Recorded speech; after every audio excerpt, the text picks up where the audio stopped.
everyone, welcome to my another Darjeeling blog.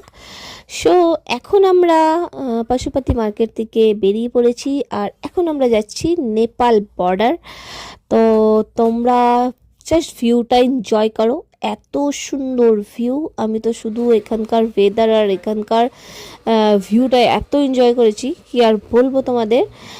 তোমরা না গেলে বুঝতে পারবে না, তার জন্য তোমাদের দার্জিলিং যেতে হবে গাইস। তাড়াতাড়ি যাও, ঘুরে আসো। একদম খুব একটা বাজেটের ছিল না, একদম রিজনেবল বাজেটের একটা পাহাড়, যেটা আমাদের নিয়ারেস্ট জায়গা। তবে তোমরা দারুণ ঘুরবে। আর এই টাইমে গেলে মনে হয় একটু বরফ টরফ পেতে পারো, কারণ যখন আমরা পাইন ফরেস্ট থেকে বেরিয়েছিলাম তখন ঠান্ডাটা সেই লেভেলে ঠান্ডা ছিল। আর যদি তোমাদের লাক ভালো থাকে তাহলে তোমরা পাইন ফরেস্টে বরফ পাবে গাইস, এত সুন্দর ভিউ। আর এই যে আমরা জাস্ট এবার পৌঁছাবো এখান থেকে নেপাল বর্ডার, যেখান থেকে অনলি 0 কিলোমিটার নেপাল। আর ওইখান থেকে যে ড্রাইভার দাদাটা আমাদের নিয়ে যাচ্ছিল সেই দাদা বলল যদি তোমাদের লাক ভালো থাকে তাহলে তোমরা ওইখান থেকেই কাঞ্চনজঙ্ঘা আর টাইগার হিল দুটোই দেখতে পারবে।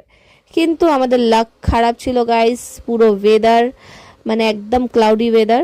আর এইখানকার পাহাড় থেকে ভিউটা তো এনজয় করতে পারলাম না ফগের জন্য, কিন্তু এই রাস্তাটা আর এই নেচারটা আমি দারুণ এনজয় করেছি। তোমরা জাস্ট দেখো কত সুন্দর, চারিদিকে শুধু পাহাড়, গাছপালা, গ্রিনারি গ্রিনারি আর পাইন ট্রি তো এখানে ভর্তি।